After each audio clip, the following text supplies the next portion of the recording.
Okay, இன்னைக்கு வந்து நிறைய பேர் அந்த வீடியோவில் கேட்டிருந்தாங்க ஃப்ரைக்கும் 65க்கு என்ன டிஃப்ரென்ஸ், எதனால நீங்கள் வந்து ஃப்ரை செய்யலாம் 65 செய்யலாம் அப்படின்றீங்கன்னு சொல்லிட்டு இன்றைக்கி வந்து ஒரு ஃப்ரை டைப் சிக்கன் வந்து உங்களுக்கு செய்கிறேன்.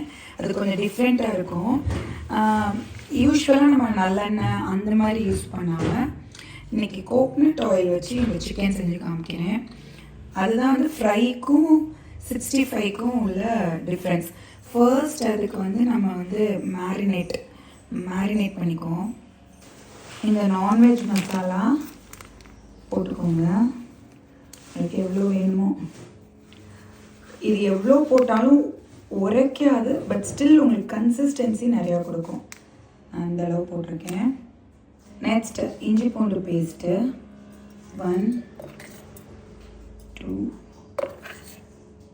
இந்த அளவுக்கு. சால்ட்டு இதை நல்லா மிக்ஸ் பண்ணிக்கோங்க. ஃபார் எக்ஸாம்பிள் பன்னீர் டீக்கானா நெய் யூஸ் பண்ணுங்கள், பன்னீர் பட்டர் மசாலானா பட்டர் யூஸ் பண்ணுங்கள். அந்த மேஜர் இன்க்ரீடியன்ஸ் இருக்குல்ல, அதை நீங்கள் கொஞ்சம் மாற்றி பார்க்கலாம். நல்லெண்ணெய் கடலெண்ணெயே யூஸ் பண்ணாமல் பட்டர் கீ அப்படின்னு யூஸ் பண்ணதுல இன்னும் கொஞ்சம் ஃப்ளேவர் நல்லாயிருக்கும். இதை நல்லா மேரினேட் பண்ணிடுங்க. இது ஒரு ஈஸியான ஒரு ஃப்ரை ஐட்டம் தான் இந்த சிக்கன். வந்து நல்லா மேரினேட் பண்ணிக்கோங்க. நான் மேரினேட் பண்ணி நான் வந்து ஒரு 1/2 hour to 1 hour இதை இப்போ வைக்க போகிறேன் மேரினேஷனில். பட் ஸ்டில் நீங்கள் வேகமாக கிளம்பணும் அப்படின்னா இதை வந்து இப்படி வைக்க தேவையில்லை, உடனே கூட போடலாம். கண்டிப்பாக வந்து ரொம்ப சூப்பராக தான் வரும். டைம் இருக்கிறதுனால இதை கொஞ்சம் நேரம் ஒரு 1/2 hour மூடி வைக்க போகிறேன். ஆர்டிஃபிஷியல் கலர்ஸும் சேர்க்காதனால பாருங்கள், கை கழுவுனோடனே ஒரு கலர் கூட இருக்காது. ஸ்டில் பார்த்திங்கன்னா சிக்கன் நல்லா கலர்ஃபுல்லாக இருக்கும். இந்த மாதிரி ஒரு நான்ஸ்டிக் பேனில் கோக்னட் ஆயில், வேறு எண்ணெயே ஊற்ற வேணாம், இது ஒரு ஃப்ரை டைப்புங்கிறதுனால கோக்னட் ஆயில். இதையும் நம்ம ஓப்போஸில் செய்யலாம். ஐ மீன் குக்கரில். இப்போ நீங்கள் ஒர்க்குக்காக வேகமாக கிளம்புறீங்கன்னா குக்கரில் இதே மாதிரி கோக்னட் ஆயில் போட்டு, நான் எப்பயும் வைக்கிற மாதிரி வெங்காயத்தை உள்ளே போட்டு அந்த பச்சை மிளகா தக்காளி உள்ளே போட்டு விசில் கொடுத்து எடுத்து செஞ்சிங்கன்னா வேகமாக முடிஞ்சிடும். பட் இன்றைக்கி எனக்கு டைம் இருக்கிறதுனால அந்த கோகனட் ஆயில் வச்சு வதக்க போகிறேன்.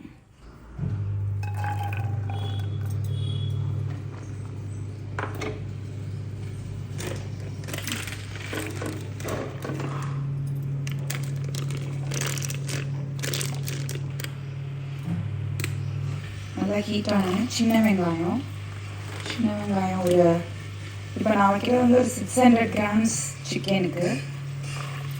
ஸோ சின்ன வெங்காயம் ஒரு 150 to 200 grams போட்டுக்காங்க. அப்புறம் ஒரு 4 க்ரீன் சில்லி,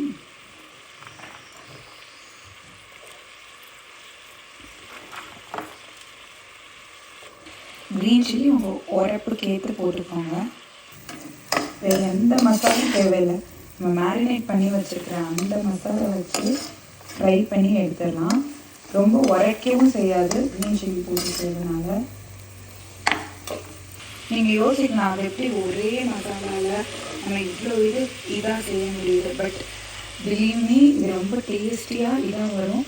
ஏன்னா காம்போசிஷன் கிட்டத்தட்ட 1 year ஒர்க் பண்ணியிருக்கு அந்த காம்போசிஷனுக்கு.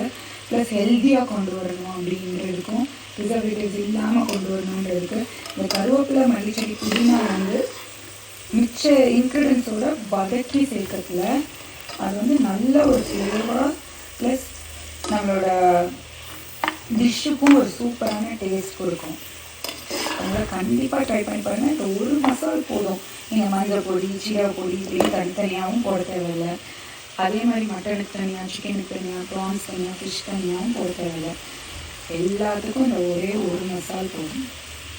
ஒன்லி கோகனட் ஆயில் யூஸ் பண்ணியிருக்கேன். பட் எவ்வளோ நல்லா வதங்குது பாருங்கள்.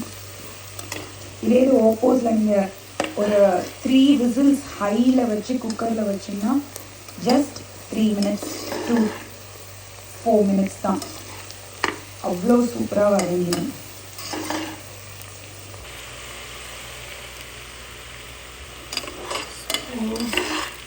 இப்போ வந்து நல்லா வதங்கிடுச்சு.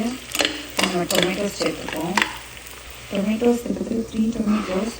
இப்போ உங்களுக்கு வேணும்னா கொஞ்சம் 2 டொமேட்டோஸ் மட்டும் கூட போட்டுக்கோங்க.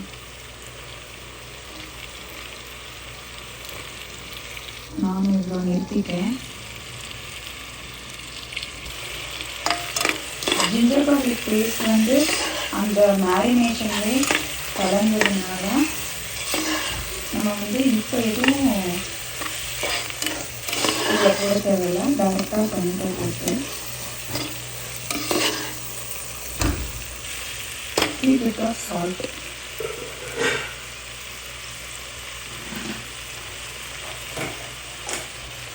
நல்லா வதங்க வரைக்கும் வெயிட் பண்ணுங்க.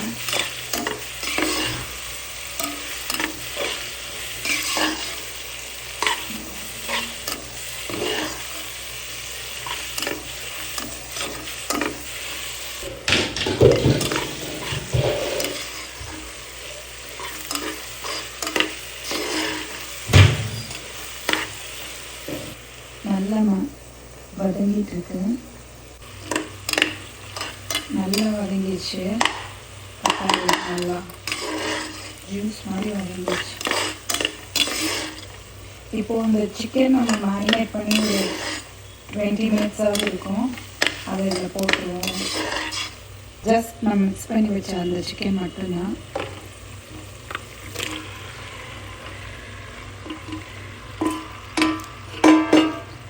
தண்ணி எதுவுமே ஊற்ற தேவையில்லை. சால்ட் மட்டும் செக் பண்ணிவிட்டு வேணும்னா போட்டுக்கோங்க. சால்ட் மட்டும் செக் பண்ணிவிட்டு வேணும்னா போட்டுக்கோங்க. நான் எப்பவுமே சிக்கன் போட்டதுக்கப்புறம் இன்னும் கொஞ்சம் கோகனட் ஆயில் சும்மா ஒரே ஒரு இது மட்டும் ஊற்றிப்பேன். நல்லா அந்த மாதிரி மிக்ஸ் பண்ணிவிட்டு தீயை குறைச்சிட்டு இதை மூடிடுவோம் ஒரு 5 to 10 மினிட்ஸ். இப்போ இதை எடுத்தோன்னே பார்த்திங்கன்னா நம்ம தண்ணியே ஊற்றலை. அந்த சிக்கனே அந்த வர தண்ணியே போதும். அப்படியே வேகும். இதுதான் வந்து நான் சொல்கிற ஃப்ரை. இது நீங்கள் சிக்கனில் செய்யலாம், மட்டனில் செய்யலாம், ப்ரானு, நண்டு, கருவாடு, ஃபிஷ்ஷு எல்லாத்துலேயுமே இது ஒரு ஃப்ரை மாதிரி செய்யலாம். இதுக்கு வந்து ப்ளஸ் வந்து இந்த ஃப்ரை வந்து கொஞ்சம் ஸ்லோவாக வேகிறதுனால அந்த உள்ள எசன்ஸ் நல்லா இருந்து நல்லா வெந்திருக்கும். அது மாதிரி வெஜ்லேயும் எல்லா ஐட்டம்லேயும் இந்த மாதிரி செய்யலாம். தண்ணியே ஊற்ற தேவையில்லை. இந்த தண்ணியிலே அது சூப்பராக வெந்துடும். இன்னும் ஒரு 5 மினிட்ஸ் இருக்கும்.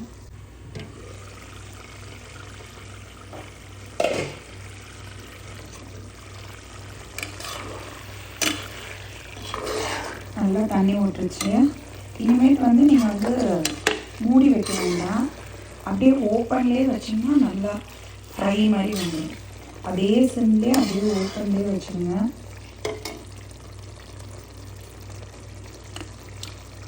பர்ஃபெக்டாக இருக்குது. சால்ட்லேருந்து எல்லாம் சூப்பராக இருக்குது. நீ அப்படியே வேகட்டும்.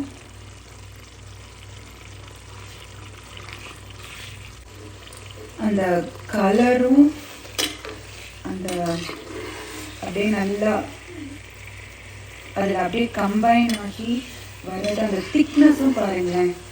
உங்களுக்கு வந்து அந்த கன்சிஸ்டன்சி, திக்னஸ், அதோட அரோமா எல்லாமே வேறு லெவலில் இருக்கும். நம்ம வேறு ஒன்றுமே பண்ணலை. இந்த நான்வெஜ் மசாலா, சால்ட்டு, இஞ்சி பூண்டு பேஸ்ட்டு, வெங்காயம், தக்காளி, பச்சை மிளகாய், கோகோனட் ஆயில். அந்த கோகோனட் ஆயில் தான் அந்த ஃப்ளேவரை டிஃப்ரெண்ட்டாக காமிக்கும். ஸோ நம்ம ஒவ்வொரு ரெசிபிக்கும் சம்திங் அந்த இன்க்ரீடியன்ஸில் கொஞ்சம் க்ராக் பண்ணி விளாண்டோம்னா விதவிதமான டிஷ்ஷஸை பிள்ளைங்களுக்கும் டேஸ்டியாக கொடுக்கலாம். நம்மளும் டெய்லி டேஸ்டியாக சாப்பிடலாம்.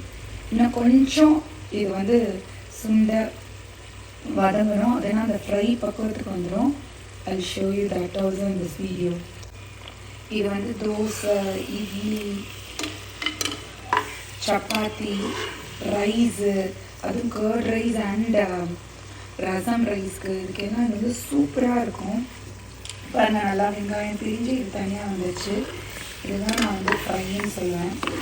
ஒரு மாதிரி அந்த செமி ஃப்ரைடாக இன்னும் கொஞ்சம் கூட நீங்கள் ஃப்ரை பண்ண வைக்கலாம். பட் நான் வந்து எப்பவுமே இதில் ஸ்டாப் பண்ணிடுவேன். பிகாஸ் என்னோடய பிள்ளைங்களும் சரி, என் ஹஸ்பண்டும் சரி, அந்த லேஸ் மசால் இருக்குல்ல, இது வந்து அவங்களுக்கு ரொம்ப பிடிக்கும். லிக் பண்ணி சாப்பிடுவாங்க. இது வந்து ஒரு ஃபிங்கர் லிக்கிங் குட்டாக சூப்பராக இருக்கும். ட்ரை பண்ணி பாருங்கள். ரொம்ப ஈஸி, ரொம்ப ஃபாஸ்ட்டு. எந்த மசாலையும் போடாமல் இது ஒன்று கரெக்டாக போட்டு உங்களுக்கு தேவைக்கு போட்டு உப்பு, இஞ்சி பூண்டு பேஸ்ட் மட்டும் சேர்த்தாலே போதும். சூப்பரான இந்த கோகனட் ஆயில் ஊற்றின சிக்கன் ரெடி.